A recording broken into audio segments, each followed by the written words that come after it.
All right, well, welcome. Glad you guys can make it. We're gonna have a fun session here, doing a live panel, which is actually good for us and exciting for us as Emergent because we run a podcast series. We're in our second season doing that, and we get to talk to some amazing people in industry from all over the world. So being able to do something like this live is a real treat. I hope you feel the same when we're done. Just save the thought, see how you're feeling, later on. What I want to do is I want to kind of give you a little bit of a bio for each of our panelists. So I've prepared a short bio for each. If you bear with me, I would like to read it to you because I think it's important that you know who's here and why they're here and what we're going to talk about. The series today that we're actually doing live with you is around scaling transformative business. And that's a really big buzzword term and probably doesn't mean anything to anybody just as a phrase. But what we want to do is we're going to ask our panelists to talk about what their views are around words like scale and growth and getting to market. And we only have 3 questions that each of them are going to get a chance to answer. And we're going to have folks kind of do that in order so you can get their views and their opinions, especially from 3 very different perspectives. So let me get going here and I'll introduce folks. So here to my left is April Seggebruch. April is the co-founder and COO of Movista, which many of you know as a local, very successful business here. In her role, April leads the strategic product direction and overall execution of the company's growth initiatives. April is a retail industry veteran, and prior to Movista, she held finance and strategy roles with Westchester Asset Group and Tyson Foods. So if you already know that about April, that's great, and if you don't, now you know. Bit of news, and for those of you that don't know, which is a congratulatory piece of news. Movista has made an acquisition. For those of you that don't know Movista, they're the leading advanced mobile-first retail execution and workforce management platform. And yesterday, they announced the acquisition of Natural Insight, a retail technology provider, and also their largest competitor, which is a fantastic move. So congratulations to you guys. Thank you. I slept in this morning. You slept in. It's all done now. It's all done. I look forward to those feelings in the future. So one fun fact, this month, actually in October, Movista was named to the Arkansas Business 2019 list as one of the best places to work. So congratulations to that as well. Thank you. So next to April, we have Michal Alter. Michal is CEO of Visit.org. She founded Visit.org. It's a SaaS platform for employee-driven corporate social responsibility, otherwise known as CSR. It was born out of her love for technology, and as a computer science engineer, she's also been very dedicated to the whole topic of social development. Her involvement in social development began as the director of refugee affairs at the city government in Tel Aviv. And after moving to New York, she's consulted with a number of leading nonprofits, such as New York Cares, UNESCO, Solar One, and the Women's World Banking Group. So fantastic. Welcome, Michal. Thank you. Fun fact about you that we pulled out was that you were one of the first female pilot cadets in the Israeli Air Force. Ooh, that's awesome. So, fantastic. I'm not sure what that says, but it's a fun fact. So just behave. I'm leaning this way now. Yeah, you're kind of blocked here. You can only slide so far. And to Michal's left is Rick Webb, who I imagine most of you know Rick. He's co-founder and director of Grit Studios, where we have the privilege of being Thanks for being here today. Thank you so much. For those of you that are new to Grit, because I think I see some faces that probably are, Grit Studios is a high-impact entrepreneur support organization. It was set up to help people that are entrepreneurs be focused. They actually focus on providing qualified entrepreneurs with access to investor, mentor, and problem-solving resources. Rick, you love startups. You've been involved with STEM education and creating environments for collaboration. Rick formed his first consulting organization, Webb and Shirley, after graduating from OSU. And then you spent 20 years consulting in the retail industry before you joined Walmart in 2004. Quite a career. Rick is also a board member on the Greater Bentonville Chamber of Commerce, the NWA Council, as well as the College of Engineering, Architecture, and Technology at OSU. And a fun fact about you that I saw was that in 2009, Rick was selected for the Sam M. Walton Entrepreneur of the Year Award, which is a leadership award selected by the Walton family. So Rick, thank you for being here with us. Thanks, Alex. I think one of the topics that we've heard come up a few times with many people, certainly the ones we've spoken to, there's a conversation going around with words like scale and words like growth, and people kind of drop them in their sentences to help describe where they either want their businesses to go, what they're trying to achieve, right? So we all have a common vocabulary set of things we talk about. And what I wanted to do, rather than look at them as buzzwords, I wanted to get some specific feedback from you guys on, what the words mean. So my first question, actually, and I guess, April, we'll start with you, is how do you define growth versus scale in your organization? Because it's going to be contextual for the three of you. How would you define that? So two words that probably are pretty easily interchangeable. To us, scale is more about an ability and growth more about an activity. So within our organization, so we're a software platform, we're a SaaS company, which basically means it's the use of a software as a subscription service. So they have access, our customers have access to the platform, and they pay us a subscription fee for it. So there's a lot of pieces and parts that we had to do to have the ability to scale. And then once those activities were done, then you actually have to go grow. Stan and I, Stan's the co-founder on the other side. Within Movista, we kind of play two roles. He on the customer marketing sales side, so bring the growth. Me on the product finance operational side, so be able to scale. So we're very much a yin and a yang within context to each other, and almost in unison we have to be, because if he brings growth before we're able to scale, there's no point.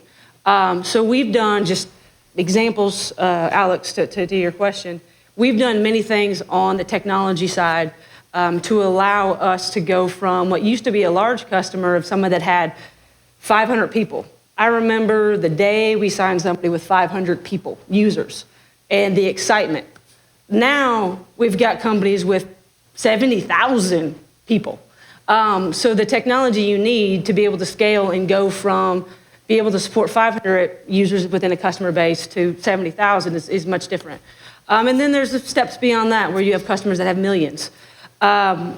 And then I'll look back on the days when I only had to deal with 70,000. So that's the scaling side. So the activities we've done within the technology realm, within the people, and with the operational structure in place. The growth side is very different, where you have to execute on the initiatives of growing. So bringing additional, and growth a lot of times gets equated to customers, and the majority of it is that's revenues for us. But there's also growth within the sphere of influence, I'll say, within our marketplace. So growing, yes, customers, but also growing in capabilities. One of the big deals about the acquisition is they actually have a rather large international presence. Well, we don't have an international presence. We have 95% of our customer base is domestic to the US. So that's a growth aspect. So we very much, again, tee them up, a yin and the yang to one to the other, of scale being the ability to consume the growth, and growth being the execution of additional customers. We are a much earlier stage company. We launched our product back in January, so that's about 10 months ago. And today we already work with 15 enterprise customers. 3 of them are Fortune 500. So we are definitely looking at the challenges of scalability as we bring the growth in. So one question, so maybe I'll actually give a sentence about what we do. So we are also, similarly, also a SaaS model, meaning companies pay an annual subscription based on their size, number of employees, to use our platform. And what the platform does is it allows companies, and specifically their HR departments or corporate social responsibility departments, to connect their employees in all of their national and global offices to the local needs of the community. We provide a marketplace of highly vetted and carefully curated social impact experiences for all of their locations around the world, as well as all the back office tools that they need in order to manage it efficiently, and data insights to improve employee participation. In terms of how we scale that, so there's a couple of things to it. What we needed to do first is build that marketplace, global marketplace, vetted opportunities. We did that both with using a lot of online tools, using a lot of existing databases of highly vetted and curated nonprofits. We know how to cut them, prioritize them. We know which one will lend themselves more easily to being able to offer something on our platform. We build beautiful content for them on our platform, connect them in terms of bookability, all of that work, as well as send someone in person to visit them and vet them in person, which is kind of the last mile of our vetting. We were very successful in doing that. We launched a very successful ambassador program all over the world with the social media influencers, small-size social media influencers that we were able to send out and visit our partner organizations. And in this way, we were able to bring a lot of organizations on board in over 90 countries. So that's how we started. And that was actually in the B2C world, in the travel space. So not at all what we are doing today. But that really gave us that opportunity to offer a global marketplace in over 90 countries around the world. Once we pivoted to B2B, as we saw a bigger opportunity there, that gave us the opportunity to, within 10 months of launching our B2B product, be able to work with Fortune 500 companies with tens of thousands of employees all over the world. So the way we look at the growth versus scalability now is actually, right now we let our big corporate partners kind of determine where we're going to open our next markets. So if one of our customers, for example, is Panasonic, and they come in and they tell us, we want to start with our office in Hong Kong, in Edinburgh, in New York City, and in Austin, Texas. Can you open these 4 markets for us? We already have existing market there, but we're gonna make sure that it's ready for them. Once we opened an Austin, Texas market for Panasonic, now this market is readily available for any other company that wants to use Austin, Texas, that have offices and employees there. And in this way, we are now able to very quickly create our growth for that market with companies that maybe care less about customization, but really wants their Austin office to be involved or to have that solution. So that's where our scalability comes from. So it's driven by the bigger corporations, but we are able to give a self-serve model to any company of any other size. Thank you. That's cool. Rick? Maybe you just start back and talk a little bit about GRIT. So GRIT was birthed to work with what we would call later stage startups who are ready to scale. The goal of GRIT is to build $100 million revenue businesses that are officed in Northwest Arkansas. Diversity and retention of talent, attracting talent, bringing in companies that aren't as dependent upon Walmart, J.B. Hunt, and Tyson. That's really the goal of GRIT, is not to only serve the big 3, but to bring people here because it's the place you want to be if you're looking to have a retail business because of the reach that we have. So I look at growth and I look at scale a little differently. That I don't think any of the GRIT members that we work with are all trying to grow. They're trying to grow their revenues, they're trying to grow their talent, they're trying to grow their capabilities of their platforms or their services or their products that they have out there. I think every startup that we're working with grows, needs to grow and is trying to grow. I think the distinction for us is scale is about a rate of growth. It's the exponential opportunity to grow. So maybe the difference between just to pick on a couple of our members. So Preston is in a company in Seattle that is pre-revenue. They do wireless power through at a distance, so they're the only ones in the world that are approved by the FCC to power your IT device without you doing anything. It'll power from here to the camera back there. pre-revenue, but the opportunity with the right client sets is to be a billion-dollar business. It will change the way that our world operates. So for us, scale is, can you take what you've built and can you grow it really, really fast given the right client set in front of you?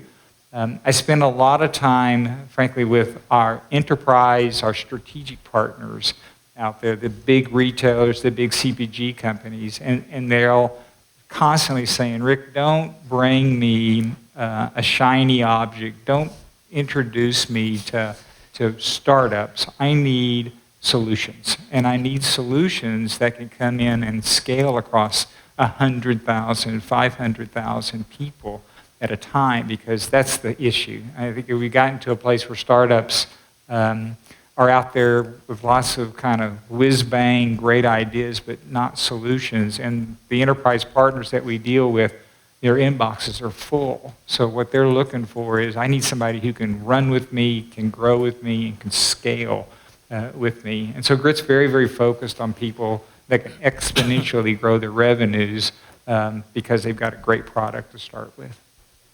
Thanks, Rick. Those are really three very interesting perspectives from you guys. That's really fascinating. You know, one of the things on this topic that I often think about too is, in my role, I get asked silly questions. You know, as a CEO, what keeps you up at night? And my answer is usually something like Chinese food or Mexican food. It's, you know, it's something I ate.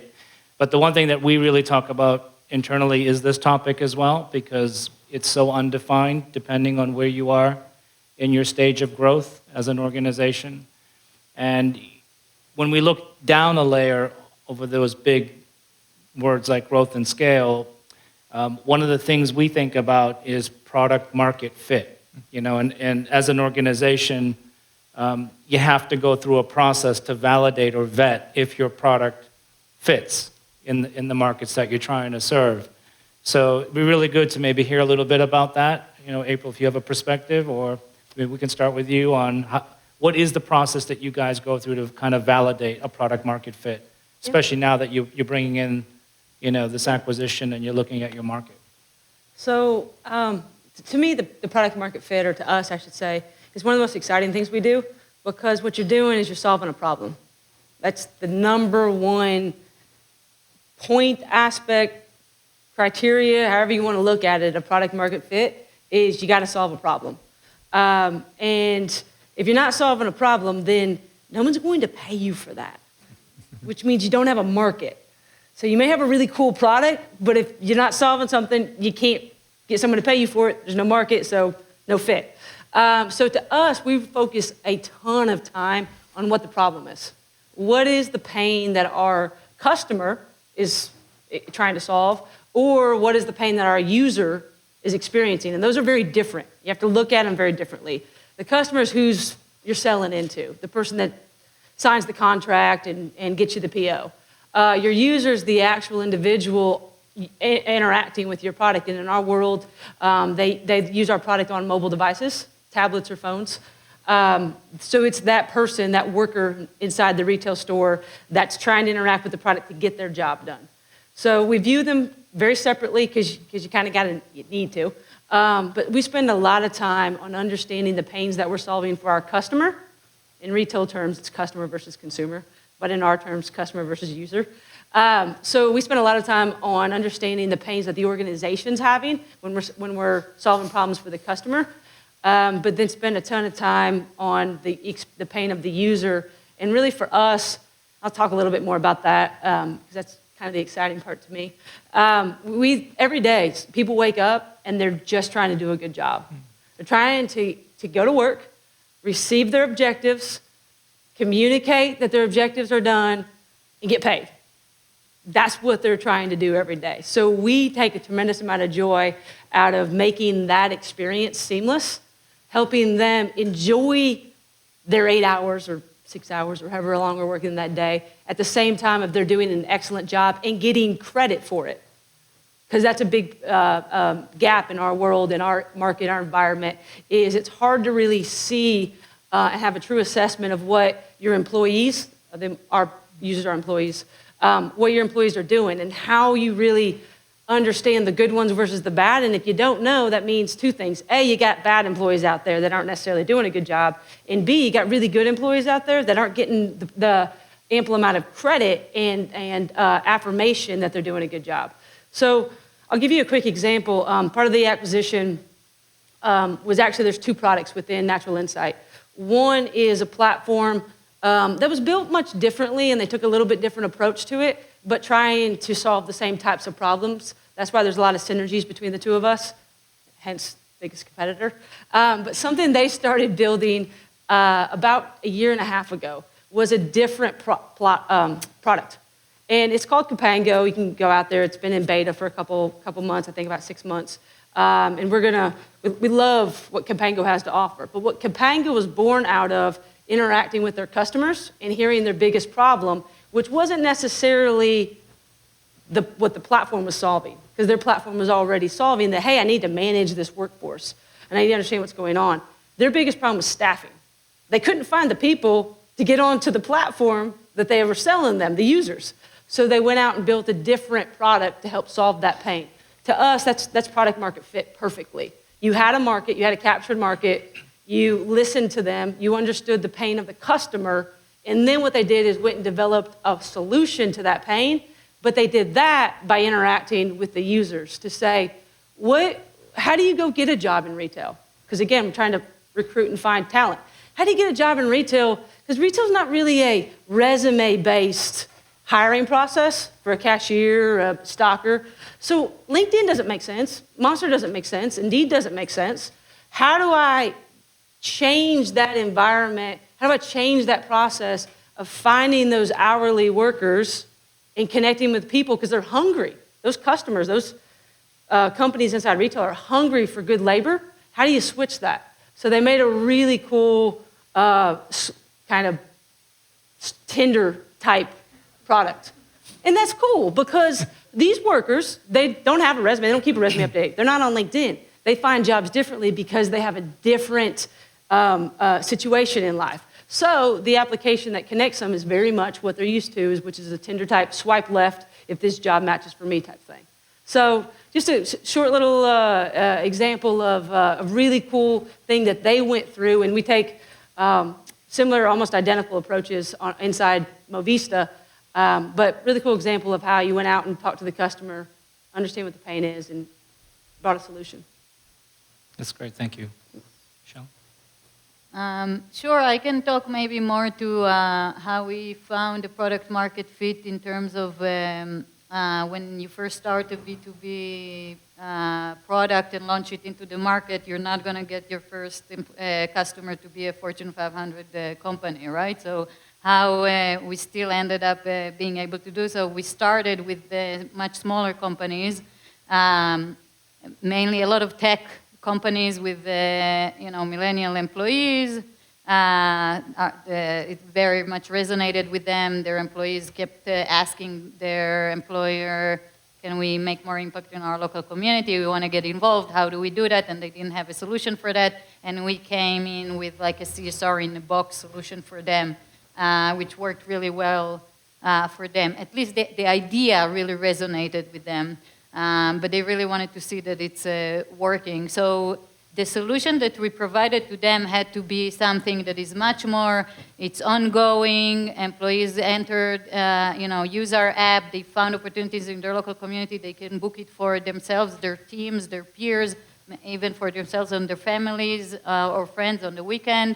It's something that is very much ongoing and has a presence in the office every other week almost. And in this way, it feels very authentic to them that their employer actually, it's done in a real way. It's not like once a year everyone goes out and wear their T-shirts and clean the park and that's how it ends. So that was a great fit for them. But once we started talking with the larger corporations, they still need to do the once a year, wear your T-shirt and go out and do the park. Not because, first of all, it does have a lot of impact, so that's not to say that this is bad. It's great. But part of what the bigger corporations need to do is also be able to attract the same millennial workforce, right? So, and therefore make it feel a lot more authentic and ongoing to them. And part an integrated part of their culture. So the challenge with the product market fit, the challenge with the bigger corporation is how do we actually, yes, our product the way it is helps them fulfill or answer the real problem that they have, the real pain point that they have, which is how do I engage my 100,000 employees all over the world in this one single day or 1 month of giving back. I don't have a solution for it right now, and we do give that solution to them because we already have that global marketplace. But our question is now, can we really take them and move the needle with them and grow with them to create an ongoing engagement that feels more authentic to their employees so that they are really able to leverage that for their recruitment and retention strategy with their millennial and Gen Z employees. Because if we just keep it, yeah, we provide a solution for what they need right now, the once a year, but it's not going to work, you know, with the achieving the goals that they want to. So I think we're going to have to grow together with this type of customers and think about how we use our tools, how this is where data insights come in, this is where an easy-to-use app comes in, things like that, to really help them achieve their KPI. I don't want to be there. They're already paying us for what we have today, but I don't want to stop there because it's not going to make us successful, it's not going to make them successful. I want to be fully 100% aligned with them, with my customer at HR or CSR, whatever their KPI is, I want my KPI to be the same. The more they increase their employee participation, the more I can charge for employee engagement, right? My SaaS model is based on their size and number of employees and so forth. That's how we think about it. How many of you are Clay Christensen readers? So Disruptive Innovation, if you haven't read Clay, you need to. He's just a brilliant man talking about technology innovation. And his latest book, or latest one I've read, is called Competing Against Luck. And he has a theory called jobs theory. And we way too often skip past what Clay preaches in his book. The question is, if you're building a product or a service, what problem are you solving for your customer that they're willing to pay you for? Which is back, Alex, to where you started this. And second, what do they have to quit doing in order to use your solution? So what do they have to fire? And if you really step back and look at something that you're trying to invent and put yourself in, would somebody pay me? Am I solving a problem that they have? It just puts it in a different perspective. Because when I led the group at Walmart, we invented wonderful engineering solutions for Walmart that we would roll across 1 million associates in the stores. And it wasn't until I had a growing number of scars on my back that I realized that we weren't spending enough time talking to the customers that we were impacting. And it wasn't that we were creating solutions that weren't good. They were valid engineering solutions. It was we didn't understand the person that was going to go execute that. So the change management piece of this, really understanding what the problem was that we were trying to solve, we screwed that up.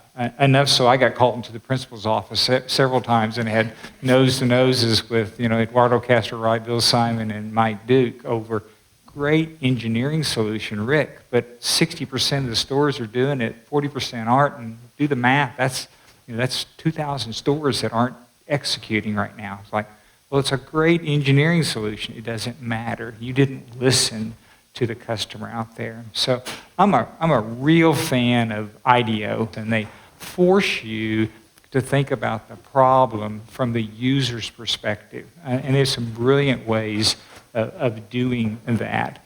Two things that I think we're lousy at. So, and I'm pretty adamant with my old alma mater, Oklahoma State, and the engineering college, is all we do in engineering is to teach kids how to solve problems that have already been defined.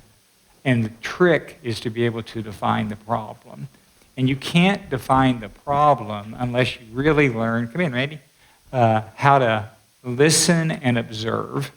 And observing is one of those skills that I don't think we're very good at. It was one of those that I had to walk stores with seasoned Walmart folks and see the million people through their eyes instead of seeing things that just everybody sees. So, and it's a skill that needs to be developed. Is true observation is really understanding through the eyes of the person that you're trying to study, how is this impacting them? And then listening. So my executive coach, and Judy Campbell, she's just one of the best executive coaches in the world, used to just put me in tears because she was so critical of my management style. And she said, and once again back to me, she said, you listen to respond. And I do, and I'm good at it. You need to listen to understand. And when you get empathetic listening, then you really start to understand what it is you're trying to solve. So it rolls back to grit is I probably talk to at least one new startup a week, maybe 3 or 4 a week. And about half of them have this incredible widget. I mean, really cool thing that they've invented in the lab, in the garage, wherever it might be, and they don't know what problem it's going to solve. And so now we're trying to pitch this cool idea that's not a solution yet to people that don't have time for it because it's not a solution. So starting with the problem, starting with the customer, just like where you all both have done, is just critical, or you're going to invent something, and there aren't very many Steve Jobs out there who influenced us all, right, to do, we all have aspirations that we're going to be Steve Jobs, and there aren't very many Steve Jobs out there, but we can all listen better, observe better, talk better, and solve for the people that we're trying to use as the basis for that.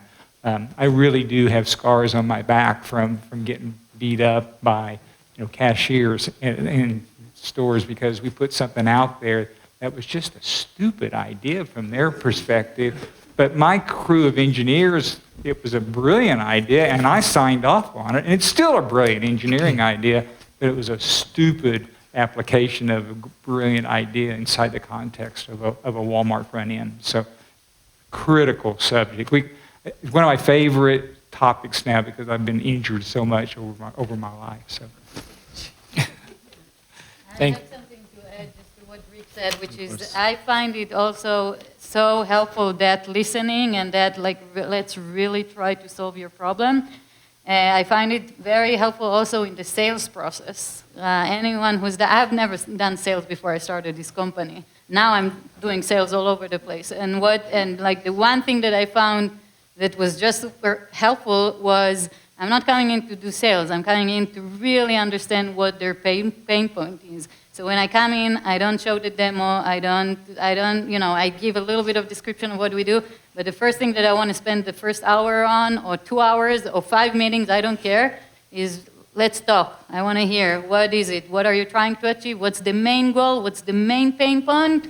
And once I understand that, then I can also say, oh, okay, so here is how we can answer that pain point, or here is how we cannot fully do it right now, but let's work together because here is how we're going to get there. I can see a path from what we have right now. We can customize it in this way so that it really solves your specific KPI, because not our different customers have different ways they look at their KPIs, even if they're in the same realm, they're different.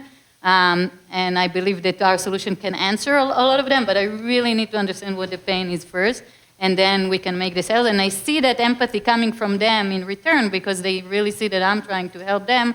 So even if my solution is not 100% there yet right now, they will be willing to now go hand in hand with me and work out the solution together because I'm really there with them. Yeah, absolutely. Yeah. And I think you can see just from their responses just how important the topic is, right? And I think, so when you mentioned Clay, Rick, one of the things that I shared yesterday, so I had the privilege of speaking yesterday at the forum and talking about some of the lessons we've learned as an organization trying to build a business. And this whole learn and relearn principle around, how to serve customers well. I mean, the whole product space is, part of it is an aha moment because we kind of feel like this stuff's been around so long, we should have known these things much earlier. But as you just articulated, Now it seems to be coming into its own.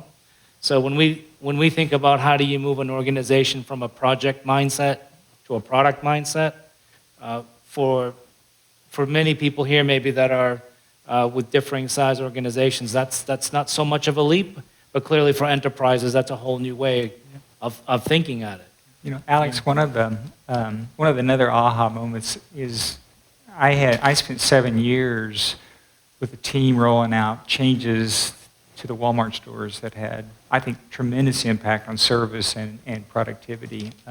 Duke asked me to do the same thing in international. He goes, just take all those great ideas that you've done in the U.S. and just roll them out internationally. I have more scars on the back of it because contextually, Sao Paulo is a lot different than Kansas City, Missouri. So when you understanding the context of the customer you're trying to solve, you know, for us it was everything from employees go to work on public transportation. They don't drive in there, so they're limited. You can't schedule a trailer to arrive like they do here in the U.S. because there's 30 million people in Sao Paulo and the traffic jams are constant, so you don't know when that truck's going to arrive. And we just missed that. So I think one of the blessings that I had late in my Walmart career is to realize that the world is a different context and that you may have solved a problem in one place, but it is unlikely that it's going to roll out the same way in another place that you solved it there. So whether that be a client set, employee set, or a place in the world, they're all different. And you got to get past that for me. Again, great engineering solution that just had no meaning in Spanish or in Japan or in Shenzhen. It's like they're looking at you like you're just nuts. So, and we were, frankly, had to change that. So a year's worth of scars. So. Yeah, and before I ask you guys the last question, if I can digress on one data point on this, that's really interesting because you did mention Clayton. So yesterday I shared with the group that we are on the board of the Drucker Society, for those of you that are Peter Drucker fans or know who Peter Drucker was. But each year at the Drucker Forum, they host it in Vienna each year in November, which is the city and the month of his birth. They get almost 1,000 people now that come out, and they're the world's top academics. So Clay comes and you know, whoever's a who's who list. And the reason I'm emphasizing this is to make the point you made. You know, we're on that board, so we get to kind of influence the agenda, which is really cool for us. But the amount of conversation that goes on around getting things like this right each year, it's almost like a rinse and repeat. So even though they're showing up and they're some of the world's top thinkers and strategists, everyone still struggles with how to make this stuff real. So I think the things that you guys are explaining are exactly why it's real, because you have very unique markets, but this is something enterprises really struggle with. Which does lead me to my last question, because I really dislike buzzwords, but I like talking about them in this context, so when we leave, we kind of go, okay, I know how it's real for me. So the last buzzword I want you to talk about, we've talked about growth and scale. We hear a lot about transformation and transformative. It's overplayed. So what I'd love to hear from you is, what does it mean for you when you use this word, if you use it, or when you hear it? And actually, what does it mean for your customer to be transformed by how you touch them? So can we start, Rick, why don't we start with you and we'll work our way back to you. Backwards? Okay. What's an interesting, and it's a discussion that we have around here a lot, because the context, again, matters. I think Northwest Arkansas, just to pick on our community, those of you who are not from here, may be the best incremental improvement community in the world. You know, a 2 or 3% improvement in the biggest company in the world is a lot of money, and Walmart is world class at incremental improvement. Walmart is lousy at what I call transformational, at step changes. You know, to get a 3% improvement is hard and it's worth a lot of money. To get a 20% improvement is really, really hard for a Walmart out there, just because of the nature of them. So we have a tendency to span it across a spectrum. That transformation, the word transformation at Walmart is much nearer term. Complexities at a company like Walmart is the scale of 10,000 stores, 2 million associates, and trying to get things done. Legacy systems, everything costs a lot of money to do it at Walmart. So making incremental improvements has a huge transformational change to the company that's been out there. The kind of the reverse of that might be, I bumped into a group last week that was here, and it is, do you all know that truck drivers don't have a place to sleep when they're doing long haul roads? That 40% of truck drivers, there aren't slots for them. They're driving along, and so they're trying to find places to park their truck at night so they can sleep, or they're stopping way early to reserve one in a Love's or Pilot place, and then they don't get all their hours in. There's a company in Chicago last week that came in here, and they're building a platform that allows truck drivers to park their trucks in a reservation system like Airbnb with people who are opening up vacant property across the street from places like Pilot and Love's. That's transformational if you're a truck driver, because you get 2 or 3 more hours of driving. You're being paid by loaded mile. The platform's going to do great. It's not particularly sexy. The guys are I'm going to reserve where I'm going to park this truck and sleep tonight. So it's an interesting word that we toss around. We're less inclined to really give transformational innovation. It's usually early for us, Alex, and so it's an interesting listen, but we'd much rather work with companies like yours, which is transforming the way your retailers suddenly have visibility to the work that their people, and that is transform. The technology you're using is, it's good, solid stuff. So, and not to skip Michelle, but to build on that, Rick, we don't use the word transformational anymore. I think we did in the early days. We always say, look, what we're doing is not super sexy.